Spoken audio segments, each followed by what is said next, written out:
The East has some pretty extreme history, but European history is interesting for sure. There's something about white males where they're more inclined to take a risk. That's like you have Asians tend to have higher IQs than whites, but you have all these inventions. You have all these inventions coming from whites, despite not being the smartest ones. And I think it's a combination of like gumption and grit and risk taking, and it just leads to more inventions.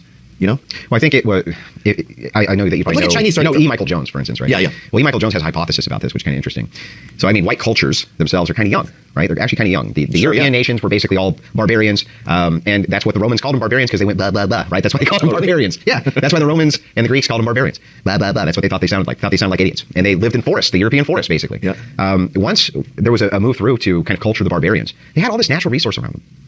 Massive forests. Some of these trees were, you never find anything like it. Again, all of Europe was a giant forest. So they had huge industry. They were able to kind of move into huge industry because they had a lot of resources. And so kind of the Jones hypothesis on this is Africans are way behind because they didn't have all of this access to resource for industry. There's just really nothing there in sub-Saharan Africa. Whereas in Europe, when the barbarian tribes which were there get domesticated, they had tons and tons of resources, and so they became very inventive. But isn't the whole hypothesis about race and IQ that people in Africa had it easier?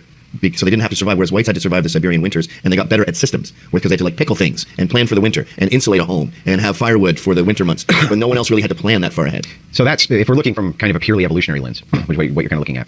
Not really. That wouldn't really be the hypothesis because they also weren't getting run down by lions and tigers, and they also weren't, having nearly as much trouble. Well, blacks can run fast. So because of whites, right? But yes, Africa had all sorts of conditions that they were dealing with there that were every bit as bad as the conditions dealt with by these northern tribes, right? Same thing. They had all sorts of bad conditions, but they didn't have nearly as much in the way of naturalized resources which were useful. They had those things that nobody cared about then, right? If you're tribal, like gold and diamonds and rubies, right? Nobody gave a fuck about those things. Those are rocks. Yeah, those are dumb glittery rocks. We can't eat that. You know what I mean? Well, why do you? Because I don't think it's arguable that whites are, especially males, are exceptionally good at systems.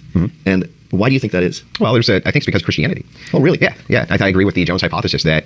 So, the interesting thing about Christianity is you can take this kind of cross ethnos. You can say, yeah, the Scottish are a lot like the Irish. They're not Irish. And they're not English. And the English and the Scottish and the Irish have fought a lot of wars against each other. Yeah. They've done it tons and tons and tons. 600 years. Yeah, but they have this great unification, right, that happened throughout all of Europe called Christianity. And there was a synergistic relationship between the church and the state. Well, the church itself, it had churches that it was the head of in all of these different countries, in England and in France. And it was all the Catholic Church, one church under one head. So it was really easy to communicate between these different nations for diplomacy, things like this. So systems gradually expanded from that.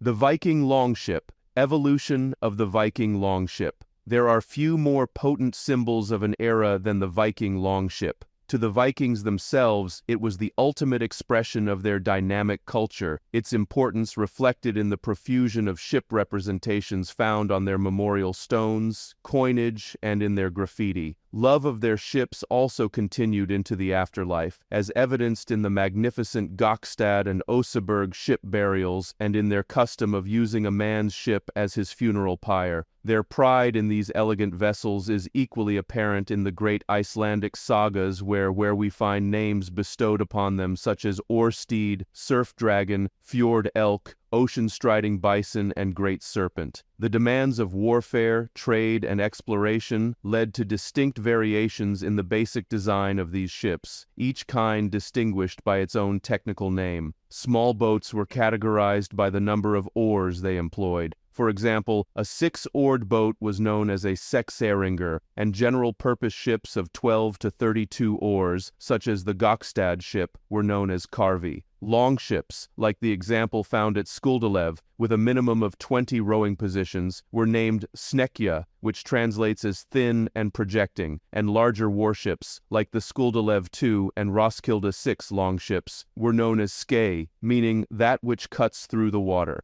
Giant warships from the latter part of the Viking Age are well documented in the sagas and are called prows. The drekar or dragons, no doubt in recognition of their fearsomely carved generic term for all of these warships, is langskip or longship. Cargo-carrying vessels were known as nars or kaupskips, meaning trade ships. In a land crisscrossed by fjords, lakes, and rivers, the significance of seaworthy vessels quickly becomes clear. This seafaring culture would develop a line of vessels that would evolve through the Stone Age, Bronze Age, and Migration Age, finding their purest expression in the magnificent ships built between the 9th and 13th centuries.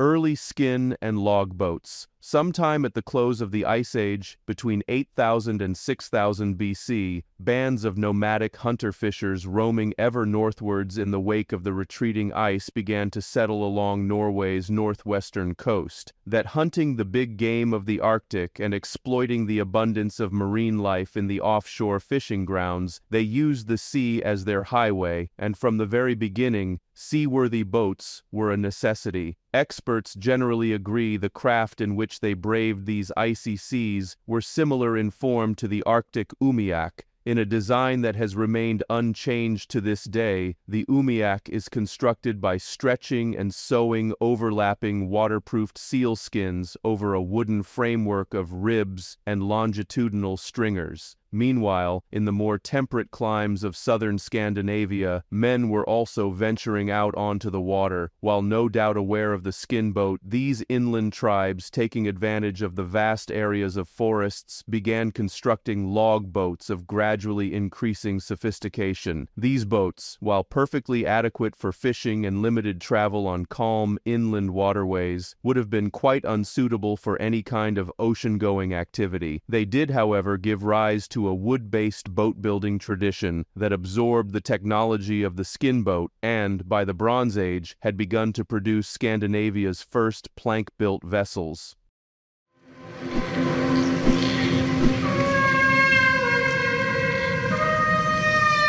The Hjortspring boat. With the introduction of metal into northern Europe near the end of the 3rd millennium BC, shipbuilding techniques began to evolve as never before. Over the centuries, the search for copper and tin, necessary for the production of bronze weapons and tools, led to ever-expanding areas of trade and broadened Scandinavian seafaring experience. This in turn led to increasing refinements of design which by 1500 BC saw these people voyaging far beyond their native waters and, while staying in sight of land, making regular trading expeditions to Britain and Ireland and possibly even to France, Spain, and the Mediterranean. In 1921, a vessel was excavated from the Hjortspring bog on the island of Ols in southern Denmark. Presumably seized as a trophy of war, it is the earliest plank-built boat discovered in Scandinavia, and around 350 BC had been filled with the yet captured weapons and equipment of a defeated enemy and sunk in the bog as a votive offering. Though the Hjortspring boat can actually be dated to the early Iron Age, its resemblance to vessels depicted in rock carvings from the Bronze Age is obvious. Just over 18 meters, 59 feet long, and 2 meters, 6.6 feet, wide amidships, and gut, the hull consists of only 7 pieces of lime wood sewn together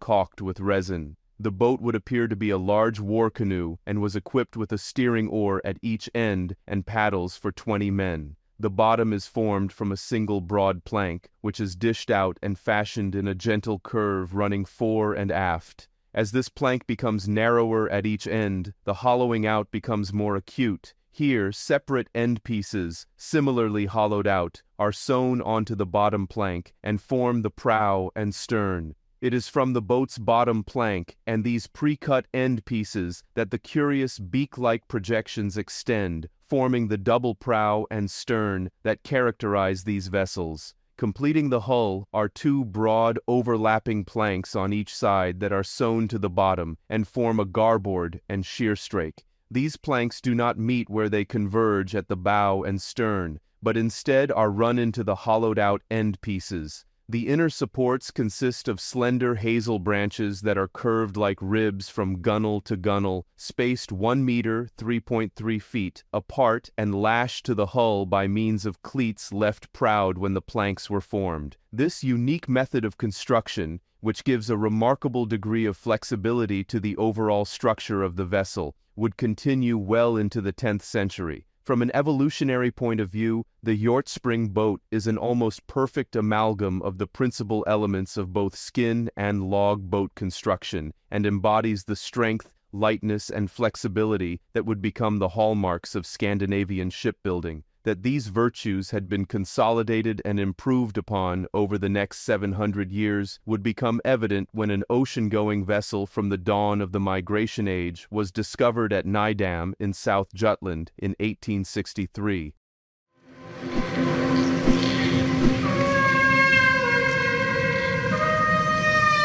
The Nydam ship.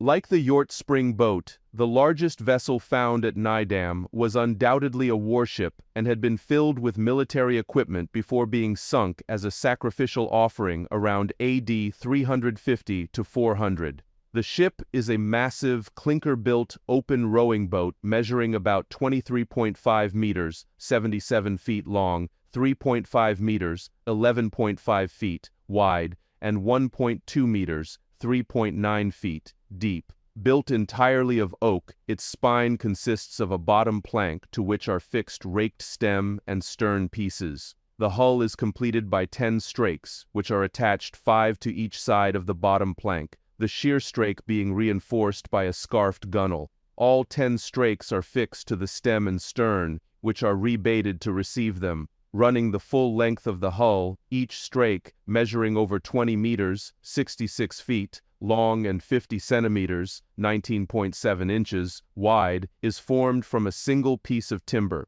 While primitive in concept, the mere production of such a colossal, flexible plank testifies to the skill of these Iron Age shipwrights. Unlike the Hjortspring boat, these overlapping or clinker-built strakes are not sewn together, but are riveted with iron nails clenched over small square roves on the inside of the hull, the first example of a tradition that persisted through the Viking Age to our own day. The ship's substantial ribs are hewn from suitably formed timbers and are lashed to the hull via cleats left standing proud on the planking. 15 thwarts spaced 1 meter, 3.3 feet, apart and supported by a series of props would have accommodated the oarsmen and completed the skeleton. The vessel was propelled by 30 oars, and a similar number of barb-shaped rowlocks, or fulcrums, were lashed to the gunwales. The ship was steered by a large, paddle-shaped rudder, which was found near the stern. No trace of any fixture for a mast was found, and it is unlikely that so narrow and steep-sided a vessel could have been sailed with any degree of confidence. That does not mean to say that the vessel was unseaworthy,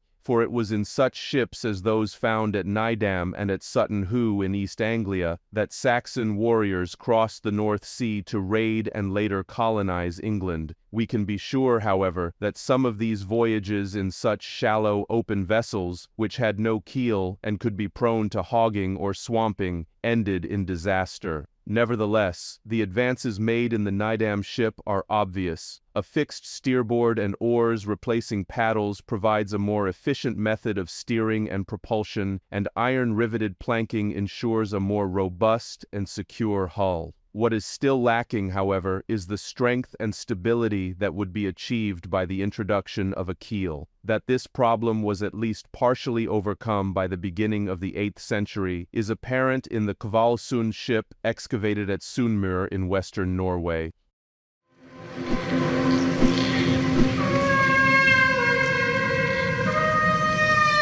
The Kvalsund ship. Built around AD 700, the Kvalsund ship is a large, open, seagoing vessel 18 meters long, 3 meters wide, and 80 centimeters, 31.5 inches deep. Like the two previous craft described, it was deposited in a bog as a votive offering and is the first vessel found in Scandinavia that utilizes a keel. Although the ship's backbone still consists of a bottom plank, it is fashioned in such a way as to create a thick integral runner along its external length, and a rudimentary keel has been formed. Although far from perfect, the arrangement is a major step forward, strengthening the bottom of the ship against hogging and facilitating the shaping of a graceful, broader, and more spacious hull.